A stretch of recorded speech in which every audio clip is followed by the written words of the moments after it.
it is my real pleasure to introduce Dr. James Mickens. Dr. Mickens is the Gordon McKay Professor of Computer Science at Harvard University. His research focuses on the performance, security, and robustness of large-scale distributed web services. Dr. Mickens received a Bachelor of Science degree in computer science from the Georgia Institute of Technology and a PhD in computer science from the University of Michigan. Before coming to Harvard, he spent 6 years as a researcher at Microsoft and a semester as a visiting professor at the Massachusetts Institutes of Technology. According to his website, which I strongly urge you all to check out, in the span of a few years, James Mickens has made deep, fundamental, and amazing contributions to various areas of computer science and life.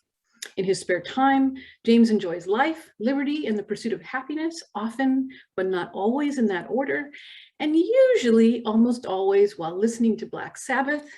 Importantly, and I found this in a different place in the interwebs, he is also the creator of Mickens Do, a martial art so deadly that he refuses to teach it to anyone, including himself. So, without further ado, Dr. Mickens is going to be speaking to us today on themes related to the PHS required topic of data acquisition, management, sharing, and ownership, with the title, So Much Data and So Many Ways to Mess Up. James, thank you so much. Thank you for that great and 100% accurate introduction. It's all completely true. So let's get started. As has been mentioned, my name is James, and today I'm going to talk to you about data and how it can ruin you if you're not careful. See, because I read the newspapers, I go online, and I see articles like this one. Big data is the key to everything, There was no need to even hedge the bet. Everything hinges on big data. Delicious cotton candy, big data is the main ingredient. Flat tire on your car, don't worry, big data will transform it into a hovercraft so you can just float away. Wildfires on the West Coast, just sprinkle some big data on them and then the fire is gone. You're hiking with your friends as if nothing happened, or so they would have us believe. But of course, in reality, life is more complicated, and that's why I'm here. So my talk is a cautionary tale. It's designed to make you aware of some of the common problems that scientists encounter when they try to store, analyze, and share large amounts of data. So for example, this could be you, evicted from your home, the shame of your family. Why? Maybe because you collected sensitive medical information from your patients, but you failed to secure that data, and the data got stolen. And now you've been excommunicated, and every generation of your family is crying, except of course for Uncle Ted, because he never liked you in the first place. But everyone else, massive tears. This could be you, or maybe this could be you here. You're a pariah, an outcast from your community, a community which apparently lives on a very small hill off to the left. Why have you been outcast by the hill people? Well, maybe it's because you tried to use machine learning to predict medical outcomes, but your training data was non-representative. So your model was useless. And now you've been banished. You can't live on the hill anymore. You have to live like immediately adjacent to the hill. And that hurts. This could be you.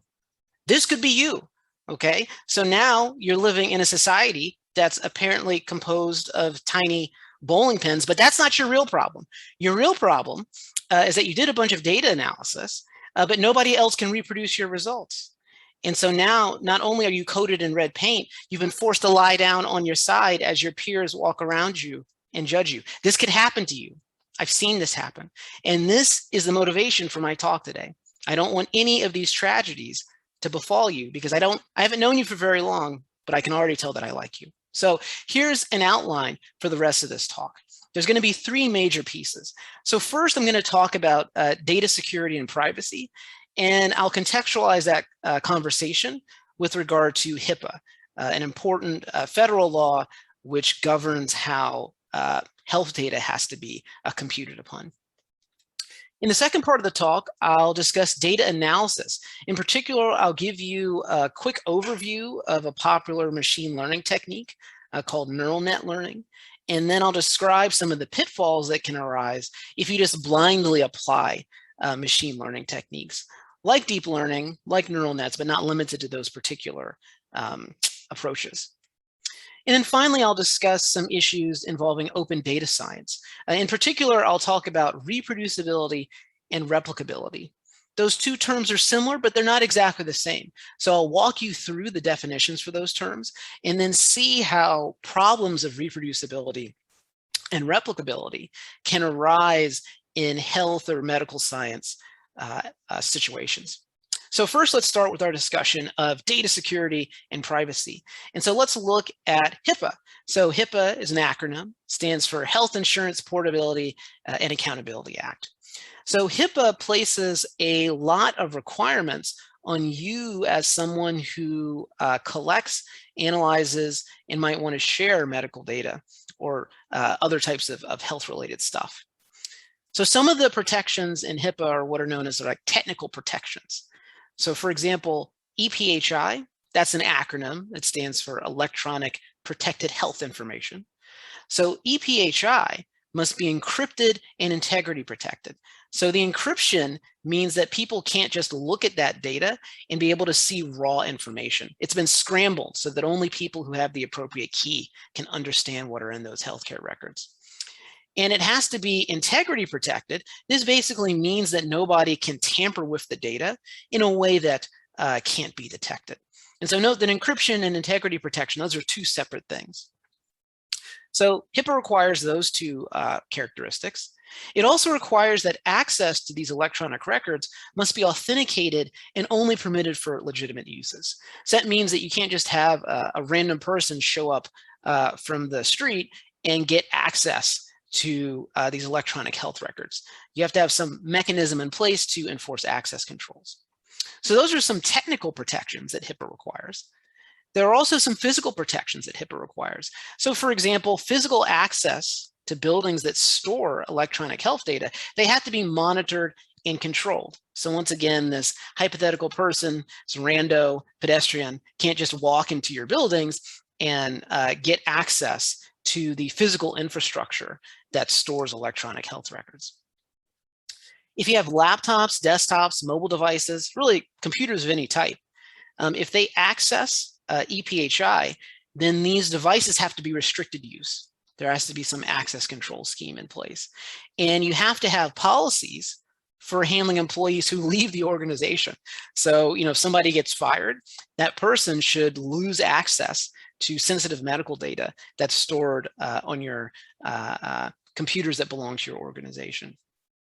And furthermore, you have to have inventories of all the hardware that stores electronic data. So you have to maintain those inventories as new equipment is brought in and old equipment is sort of spun down. So those are only some of the HIPAA requirements, but wait, of course, there's more. I know that we all love stepping through the requirements of huge laws. Well, you've brought in an expert. Allow me to tell you some more about the delight that is known as HIPAA. So HIPAA has some administrative protections. So what's that mean? Well, for example, an organization that deals with healthcare data has to have someone known as a security officer.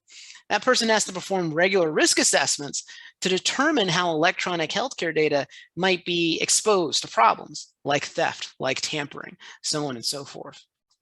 Employees also have to be trained to respect HIPAA requirements involving electronic healthcare records. So it's not just good enough to have a security officer. The actual people on the ground who work with this stuff have to understand what the requirements are for handling the sensitive data.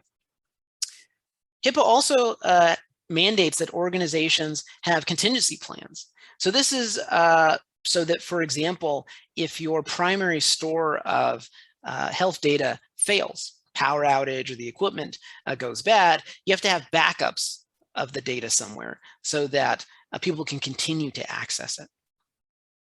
And then the final thing that I want to talk about are the HIPAA requirements involving breach notification. So what this means is that if there is a data breach, if sensitive medical information is lost or revealed to people who shouldn't have access to it, then the patients who were affected and HSS, they always have to be notified by your organization. And furthermore, if the breach affects more than 500 patients, the media must be notified in this case. So these requirements are exactly what they sound like. They're requirements. And if you don't satisfy these requirements, you can get in big trouble. So as a case study, let's look at what happened to Fresenius Medical Care of North America. So what was this company?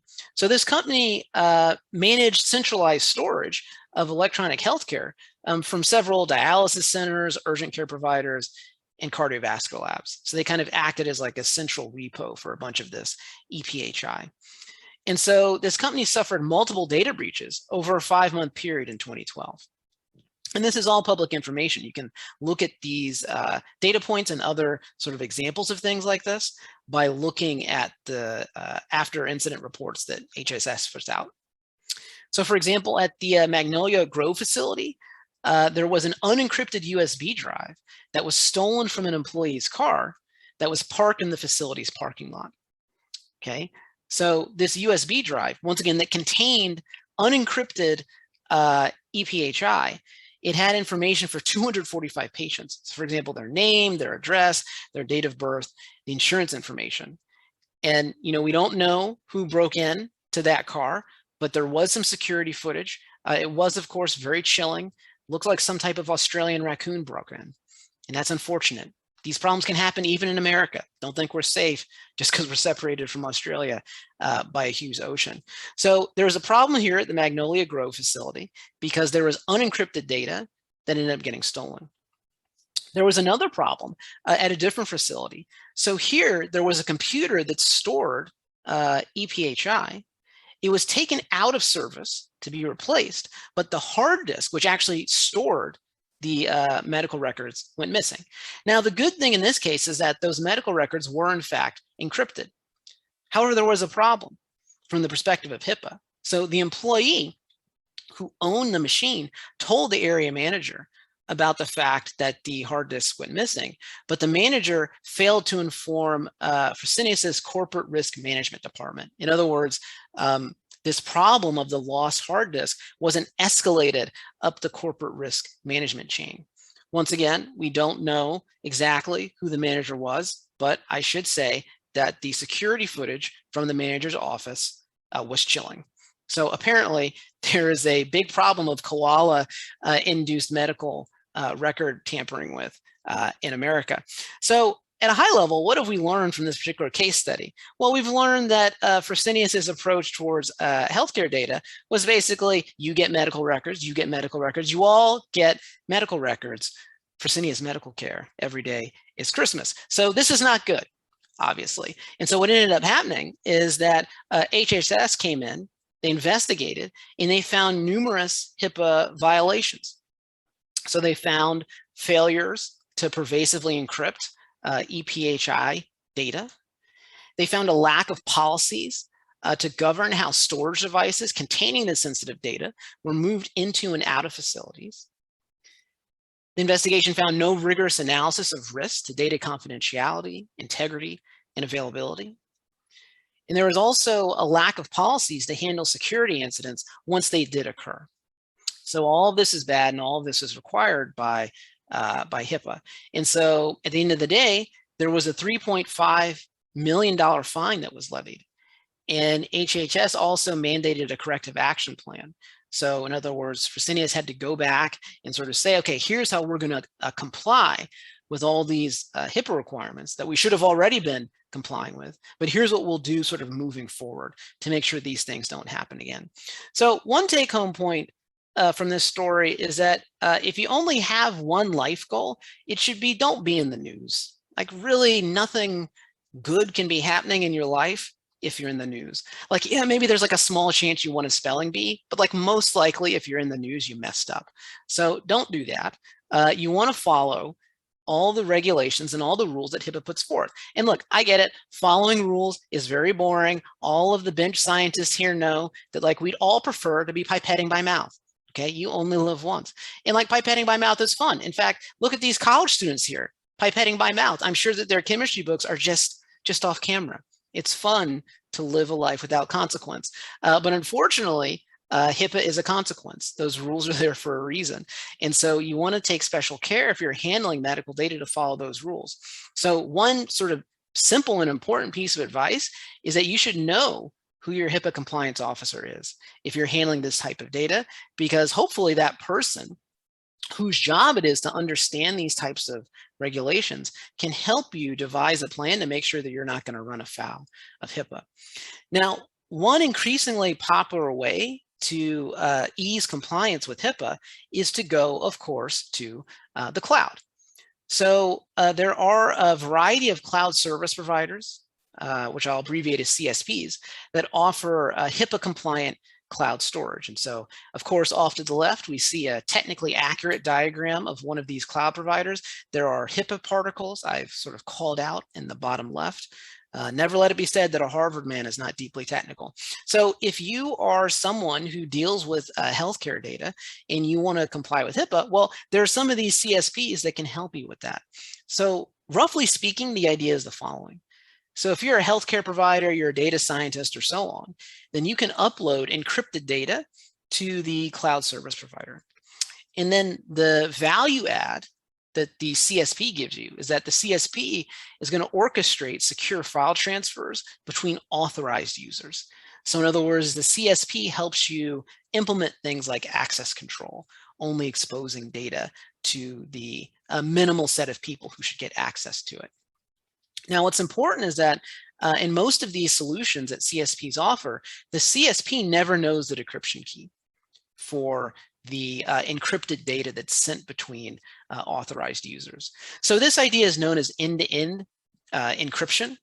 So roughly speaking, this means that if a doctor wants to send data to another doctor or to a patient, then the CSP acts as a middle person, but the CSP actually doesn't have the ability to see the clear text data inside the medical records. So that's a very important property.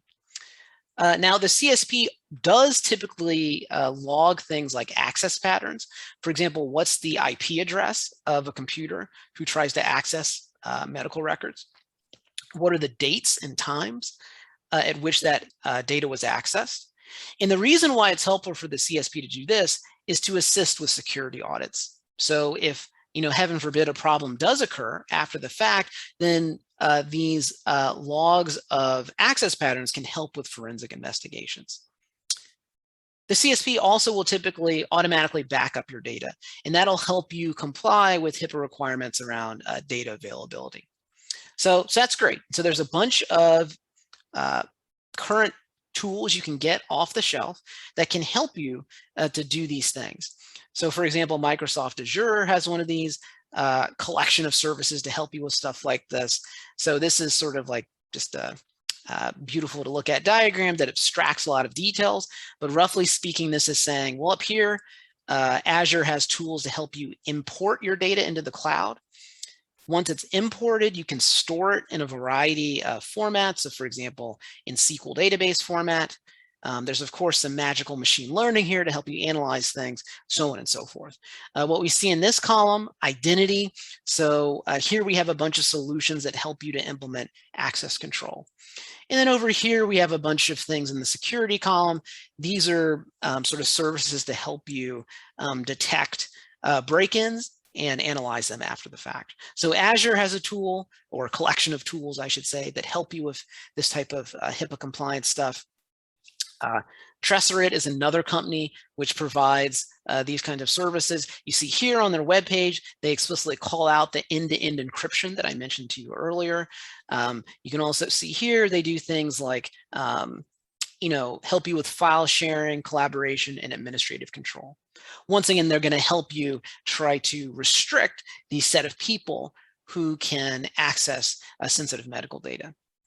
Now, I should note here that even though these cloud provided tools are very helpful, they're not a complete solution. So like if you look at, for example, Microsoft's FAQ about some of their HIPAA compliance supporting tools, there's a Q&A down here. It says, does having a business associate agreement with Microsoft? And that basically means, the business associate agreement is basically saying you've entered into a contract with Microsoft to use these services.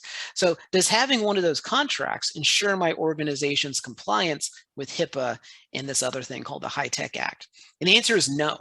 So basically what this FAQ entry says is that However, using Microsoft Service does not on its own achieve HIPAA compliance, and that's very important, right? Your organization is responsible for ensuring that you have an adequate compliance program and internal processes in place. So using some of these services can help ease the compliance burden, but there are still responsibilities that your organization must bear when it comes to this stuff.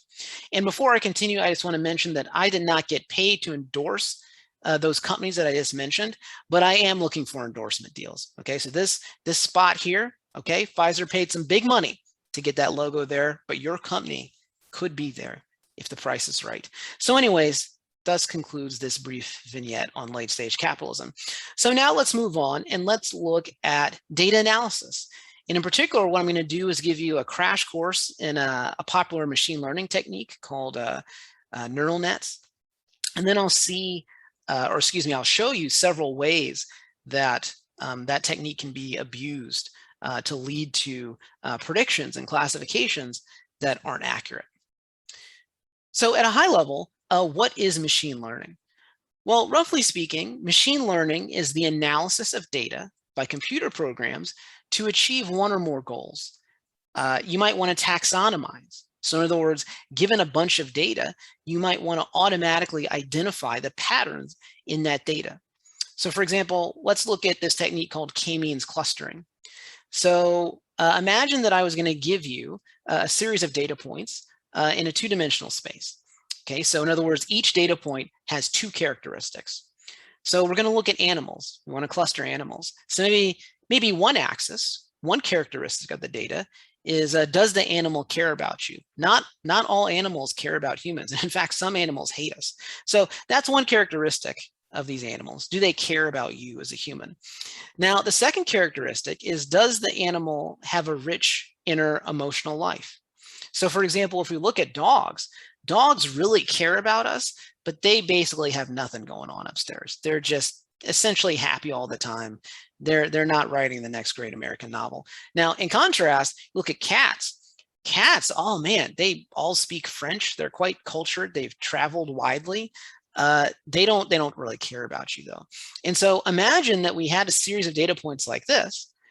We might want to run k-means clustering, which is a very simple type of a learning algorithm, and automatically figure out that, okay, in this data set, there appear to be two clusters of animals, right? We've taxonomized the data set.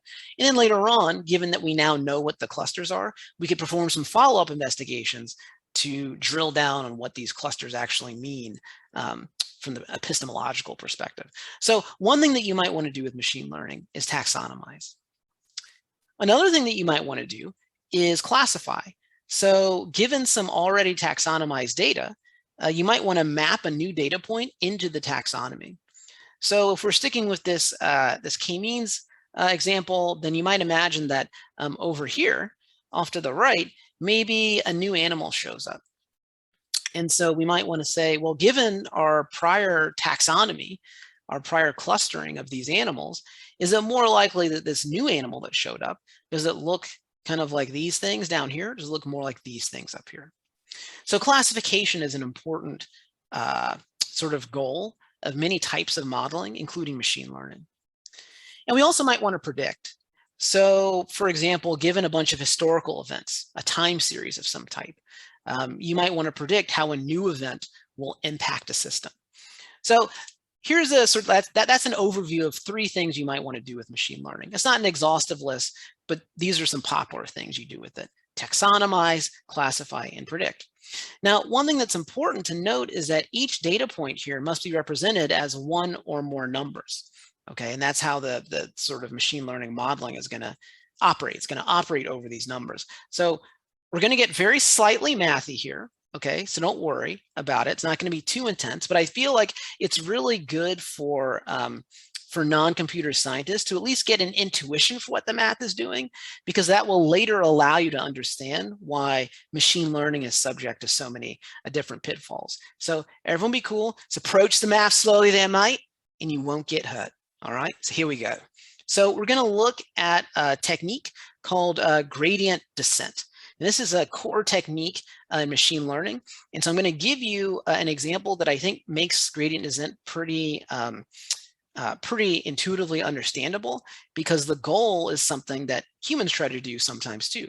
And so our goal in this case is that we want to build a neural net classifier to identify a handwritten digit.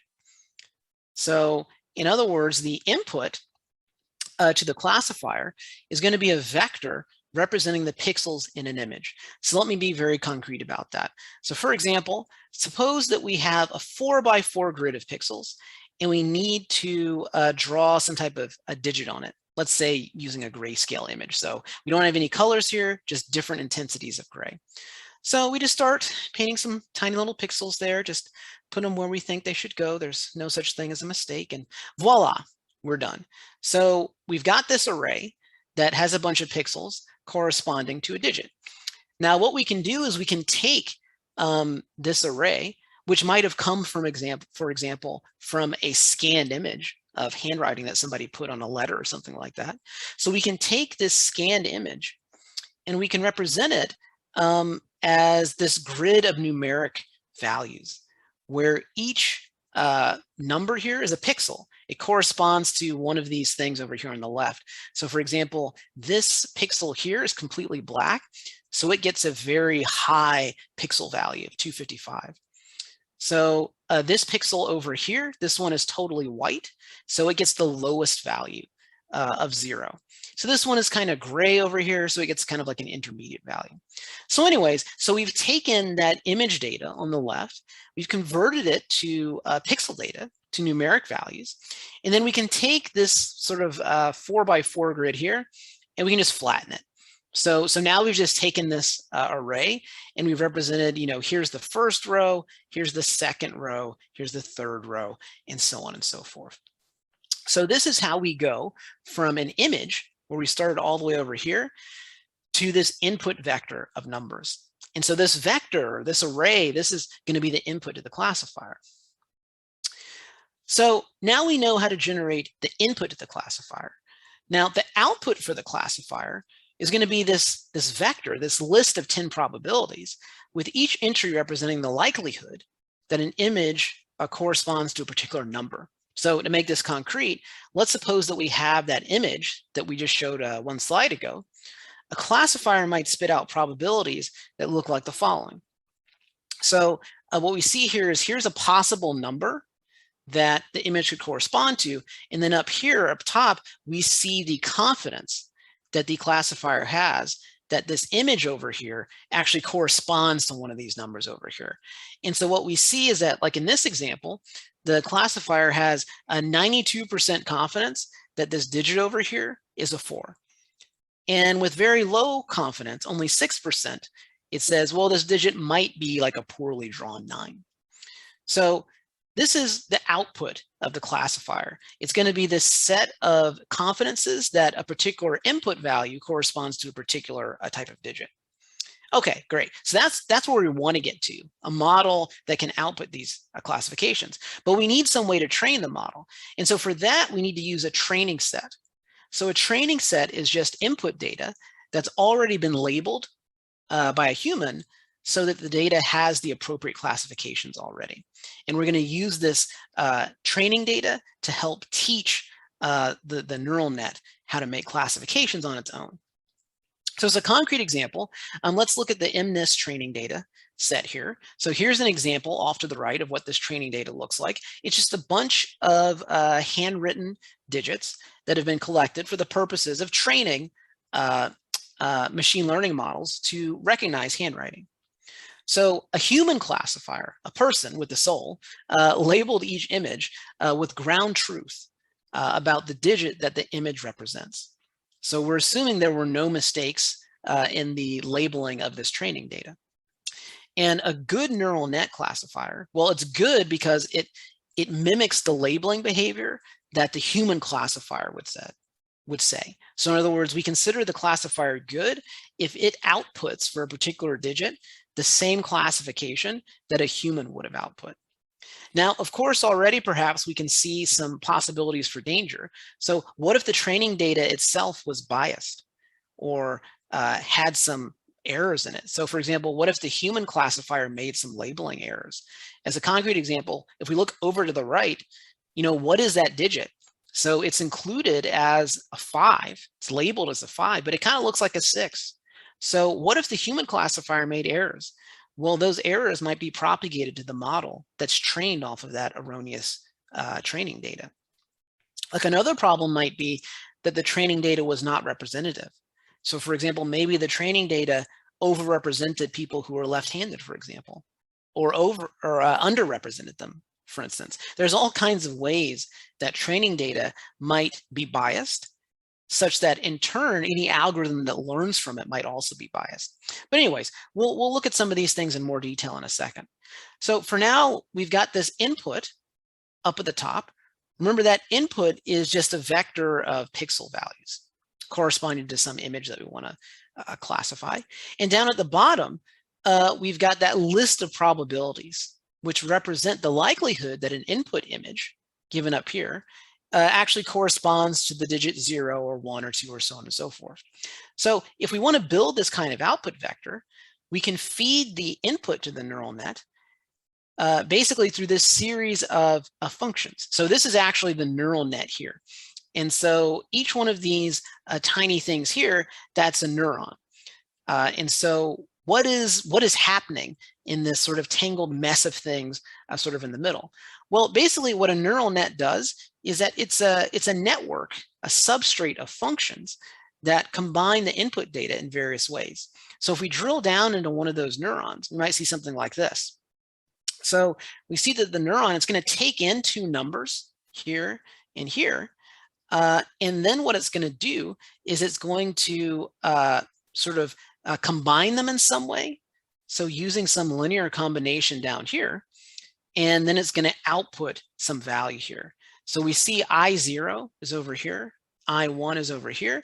Each individual neuron has weights associated with it, weight 0 and weight 1.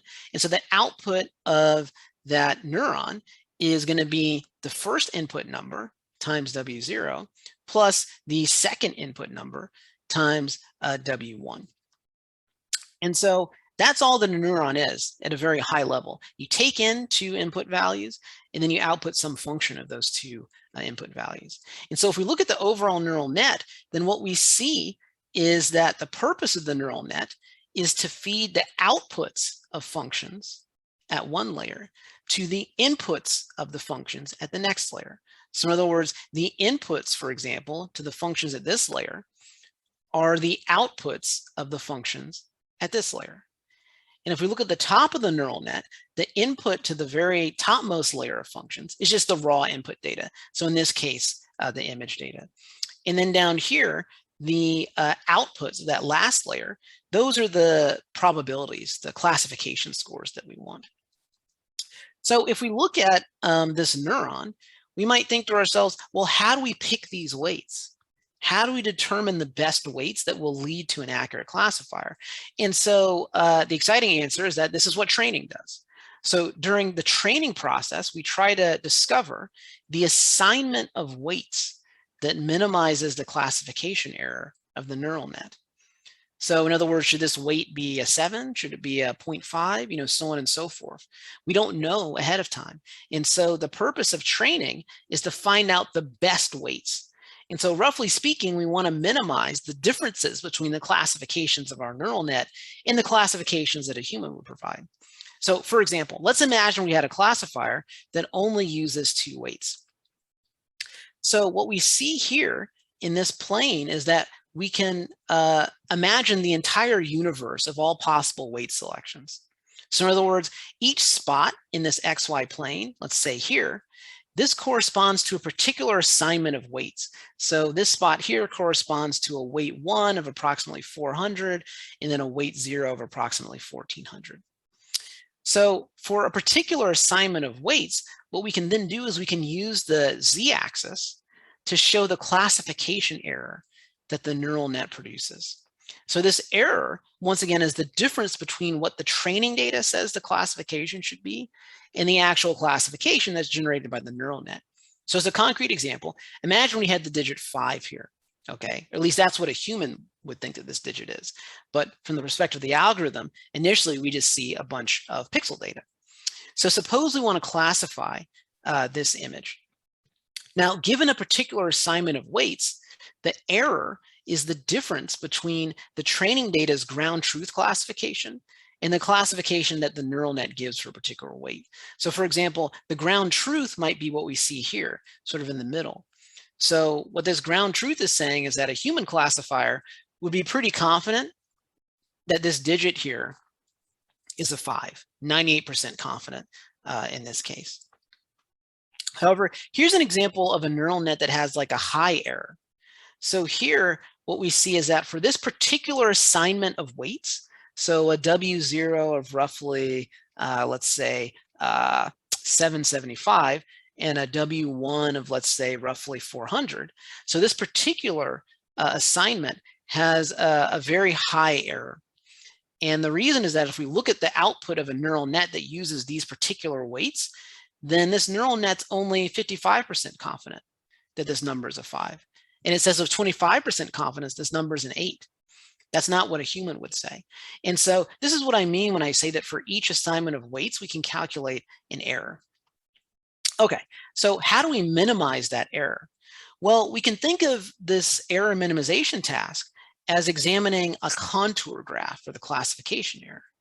So here's what I mean by this. So here, what we see is that for every assignment of weights, every value of W0 and W1, I'm plotting here what the error is, the classification error. And so what we see is that ideally, the best classification will use the assignment of weights that makes the error low. So where is the error the lowest in this contour graph? Well, it's down there, right? So this is the best set of weights we could pick for this particular model. Now you might wonder, how do we know what that best assignment of weights is? And the thing is, we don't know the contour a priori. We don't know ahead of time what the best selection of weights is. So what we're going to do then is we're going to use this technique called gradient descent to try to figure out where that lowest error part is. So how's that going to work? So roughly speaking, we're going to pick a random spot in this contour graph. We're going to essentially flip a random coin, pick a random assignment of weights.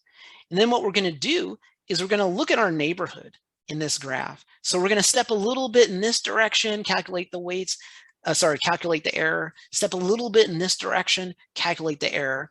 And we're going to see in what direction, given where we currently are, in what direction does the error seem to decrease the fastest? So in this case, the error seems to decrease the fastest if we go downwards in this direction. So what we're going to do is we're going to take a little step in that direction. That's going to minimize the error. And then we're going to check the local gradients. Again, the gradient is just sort of the direction of sort of how the error increases or decreases in a particular direction. So as before, we're going to step in the direction of decreasing errors. That's going to bring us downwards once again. And so we keep stepping along the negative gradient until we reach a valley. And so that's the basic idea behind gradient descent. We empirically try to find the best assignment of weights by starting in a random location and then always moving downward in the contour graph, right? Trying to find those weight assignments that minimize the classification error. So what are some core challenges in this technique and really machine learning in general? Well, I've already hinted at some of them in previous slides. One problem is bias replication. So machine learning models can reflect the prejudices of the training data. There's been a lot of great reporting on how this can happen in the legal system. So there's a great ProPublica article which describes how using machine learning techniques to recommend sentencing requirements for people on parole, for example, or people who are going to get possibly sent to jail or to halfway houses or things like that. Well, if you have training data that incorporates racial biases, then the machine learning model is going to learn that racial bias. And it's going to unfairly give harsher sentences to people purely because the training data was biased. So we'll look at some specific problems in the medical setting in a second, but this is a big issue of machine learning models looking at bias in the training data and reflecting that bias. There's also a problem of non-interpretability. So machine learning models don't represent knowledge in a way that can be easily interrogated. So, we go through all this training, we get something that looks like this, where each one of these little circles is, some number that's going to manipulate inputs in some way. And it's like, what is this garbage, right? So if I want to explain what's going on, it's actually hard for me to figure out how to explain it, giving a bunch of weights. And another final challenge is overfitting.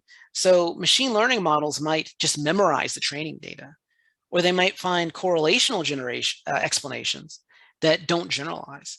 So if you want a good overview of this, I recommend reading this article from the MIT Technology Review. The title says it all. It says hundreds of AI tools have been built to catch COVID, and none of them helped. So this tech review article is at a pretty high level, but it actually cites some medical studies that you should check out because they're pretty interesting. So for example, here's a paper by Winans et al. That was published in the British Medical Journal last year. So its title is Prediction Models for Diagnosis and Prognosis of COVID-19, Systematic Review and Critical Appraisal. So the paper examined 169 studies, which use models to predict things like whether a particular person was likely to be infected with COVID, whether patients suspected of having COVID actually had it. And what the paper finds is that all 232 models had probast bias risk scores of high or unclear. Every single model had these risk scores that were very troubling. Now, probast, that's an acronym that basically stands for Prediction Model Risk of Bias Assessment. It's a rigorous methodology for assessing the quality of a predictive model. So at a high level, you can think of probast as helping you to evaluate the likelihood that a model is likely to give you accurate forecast in real life settings. So for example, here's one of the sort of parts of the tool. There's these questions that you need to ask when you're evaluating a model. I'm not going to go through all this. I'll just give you a flavor of a couple of them. So if we look where the red box is, one question that probast makes you ask is, were the predictors defined and assessed in a similar way for all participants? Was there consistency in the way that predictors were sort of defined and assessed? Were the predictor assessments made without knowledge of outcome data? So this is trying to make sure bias doesn't creep in such that authors unconsciously want to favor their own new mechanisms. If we look over to the right, you have to ask questions like, were all the enrolled participants included in the analysis? Or was there some type of filtering that may have biased your results? Were participants with missing data handled appropriately? That's a big problem because many data sets are not perfect. They have missing entries or corrupted entries. So how were those things handled? So anyway, so this paper shows that all 232 models that were examined had probast bias risk scores of high or unclear. So why was that? Well, the paper gives a bunch of examples. So for example, there was oftentimes skewed selection of the control patients. The control patients were picked in a way that made certain outcomes for a predictive model more likely than others, and that's a problem. Another example is that many of the studies, there was an exclusion of patients who did not experience the event of interest by the end of the study. And so that's extremely problematic. And so if you go back to this MIT Tech Review article, the article quoted one of the authors of the study. And she said that the results that they found were shocking. They went into it with some worries, but what they found, it exceeded their fears. And so as the article says, Winans asked one company that was marketing deep learning algorithms to share information about its approach, but did not hear back. She later found several published models from researchers tied to the company, all of them with a high risk of bias. And she said, we don't actually know what the company implemented, she says. According to Winans, some hospitals are even signing non-disclosure agreements with medical AI vendors. When she asked doctors what algorithms or software they were using, they sometimes told her they weren't allowed to say. And so that's extremely problematic, right? That's extremely problematic. And so I guess sort of like my high level sort of take home point here is that you should distrust ML models by default. Whenever an ML model comes to you and promises it's going to give you these amazing results, you should always distrust it as a reflex action until you've evaluated it for signs of bias. So the final topic I'm going to talk about is open data science, so reproducibility and replicability. And this is something that I'm sure we've all sort of struggled with, this issue of reproducibility and replicability in data science. We've all, read some paper that's had some really nice result, and we've tried to recreate that result, and then we get sort of something that looks like this. and it's very disappointing. And it actually sort of saps some of your confidence in the scientific method. So let's drill down into this in the last part of the talk. So first, I'm going to introduce some terminology. Different people use different terms to describe the same thing. So I'm going to use the terms that were defined by this National Academies of Science report. So they define reproducibility as obtaining consistent results using the same input data, computational steps, methods, and code, and conditions of analysis. And then replicability, in contrast, means obtaining consistent results across different studies that are trying to answer the same scientific question, but where each study has its own code and or data. So basically what this means is that reproducibility involves the original code and data, whereas replicability involves new code and or data that address the same research problem. So if you want to find out more about this, like I said, look at the National Academies report. It's very important and a very quick read. And basically it says that, you know, one of the recommendations is that we want to help ensure the reproducibility of computational results by making sure that there are adequate and complete descriptions of the data, study methods, and computational environment that's used. Now, if you want to see a particular example of this in the case of sort of machine learning models, I encourage you to check out this, this talk by Joelle Pineau, who's doing some great work in reproducible machine learning. So she starts off by looking at this survey that was presented, I think, in a Nature article. And over to the left, it's saying, here's some survey data which says that 52% of scientists think that there's a significant crisis in reproducibility. And then this survey data on the right shows the fraction of scientists who have failed to reproduce an experiment.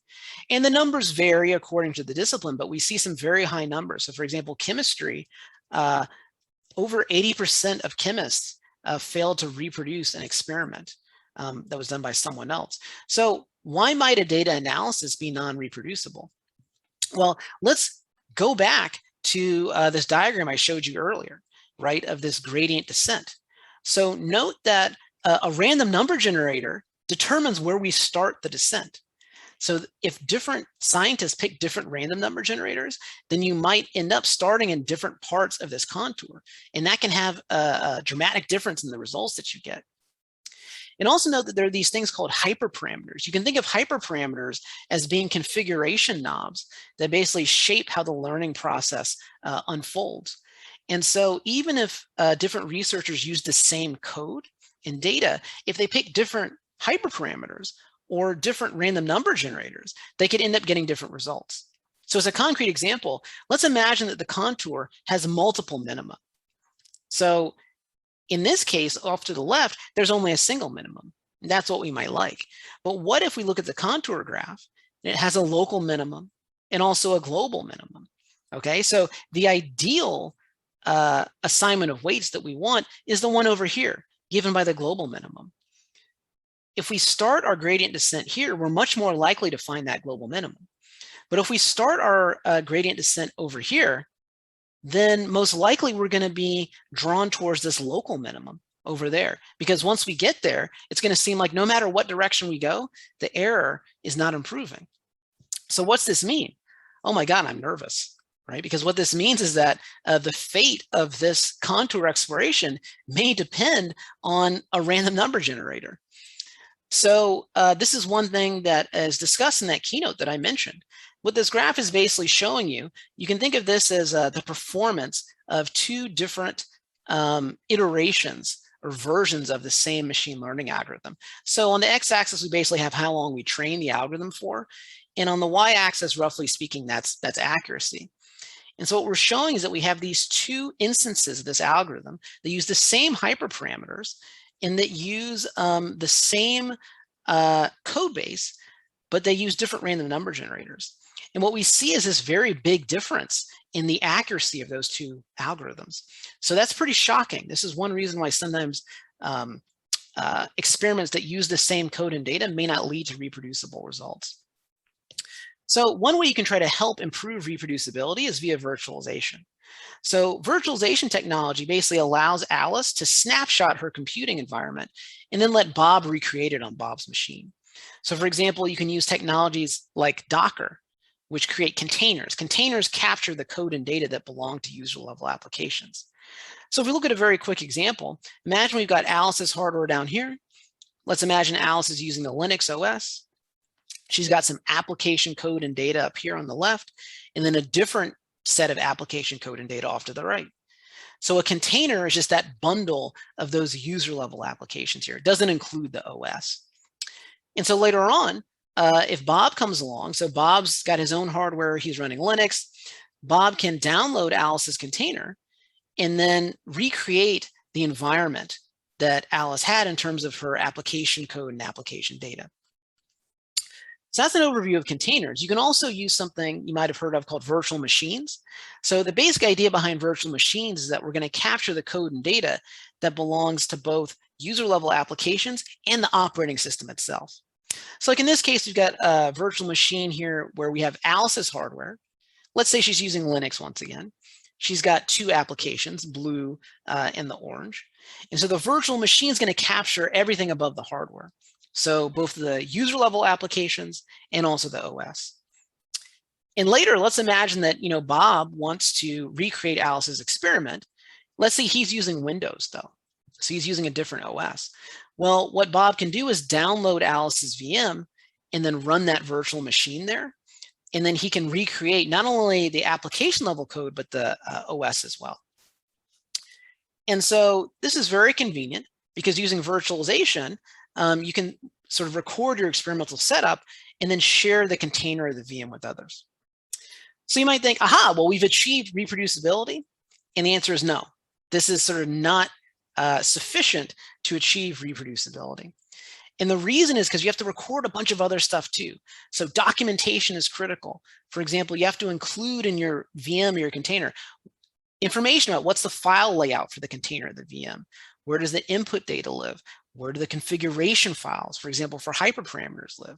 Where does the code live? Where do the results live? How are errors captured and what do they mean? You want to capture things like the random seeds, in other words, the configuration data for your random number generator. You want to look at stuff like, did you document what the appropriate contact information for the authors is? What are the relevant papers and websites from the authors? You should put links to that in your documentation. And also automation is very critical. So users must be able to automatically configure and launch experiments with the results gathered automatically, for example, via a Python script.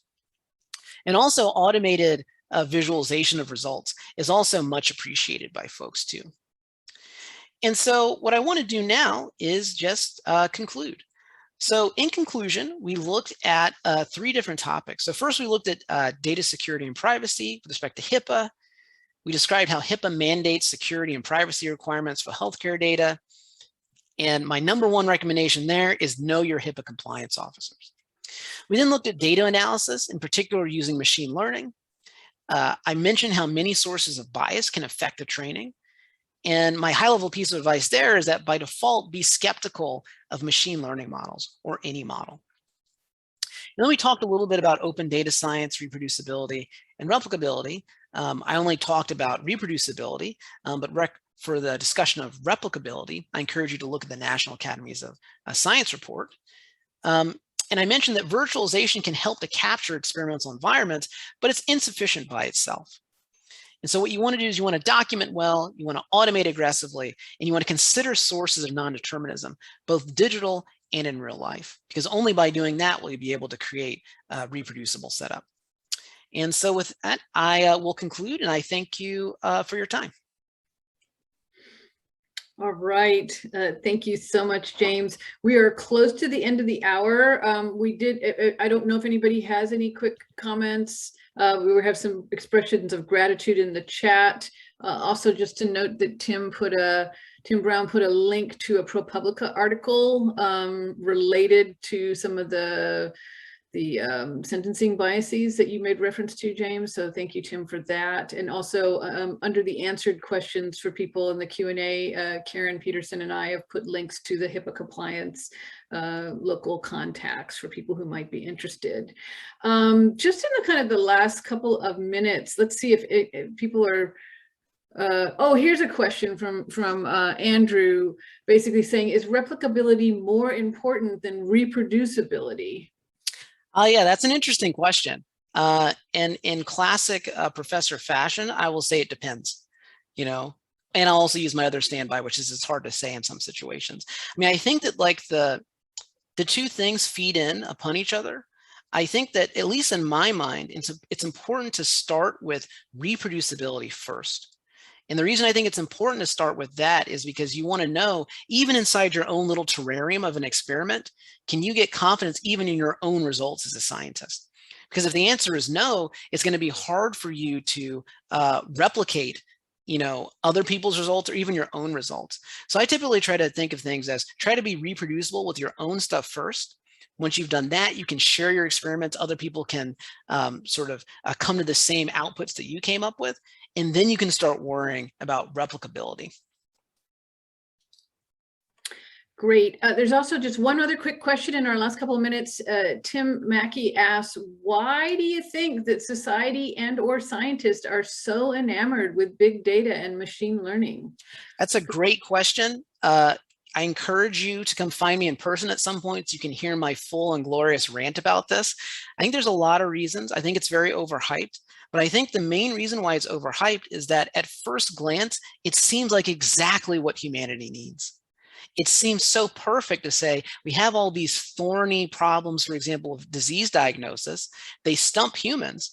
Well, computers are infallible, right? So clearly we can create some algorithm that will infallibly sort of diagnose things in a way that humans can't, because computers never sleep and it's all just numbers and so on and so forth. But what people fail to realize is that a lot of problems which seem like purely technical problems are actually socio-technical problems. And so you can't just address them using the hammer of technology. And so, a lot of people will say things in a very facile manner, like, oh, well, this data is just zeros and ones. It can't be biased. That's completely false. And anyone who tells you that, you should defriend them professionally and just personally. That person is a liar and they're a danger to you in society, right? And so we've got many examples like that article that was put in the chat that I mentioned in my talk. There are many concrete examples where people didn't look at the data carefully enough that was used to train these models. They didn't understand the sources of biases there. They trusted in the infallibility of the algorithm. And as a result, they just end up replicating the problems we had before machine learning even came along. So the reason why I went into that discussion of machine learning and gradient descent, it's not because I want you to be sort of like a master of that stuff, but I want you to have an intuition for, like, for example, machine learning, like a neural net. It's a bunch of numbers that compute something, and it doesn't express a deep understanding of what actually is going on. So as my parting note, I'll say, in the same way that if you go to Excel and you do a curve fit on some data, you would never point to that curve fit and say, this is clearly expressing deep understanding of this data that I've curve fit. You would just say, this happens to be useful perhaps in this limited extent, but it doesn't tell me anything about the universe at a deep level. And that seems obvious to people, right? People say, oh, it's just an Excel curve fit. But if you think about these more advanced machine learning models, roughly speaking, they're like multi-dimensional curve fits, right? So a lot of the same critiques you'd have for an Excel curve fit, you can have for these machine learning models too. So it's very deceptively attractive to use these models, but you have to be really careful. Mm-hmm. Right. Well, sadly, we have come to the end of our time, but James, thank you so much for your presentation today. Lots of expressions of gratitude in the chat and some additional questions, but thank you all so much again. Thank you, James, for your presentation, and bravo to all of us for making it through another summer's lecture series of the Biomedical Research Integrity Programs.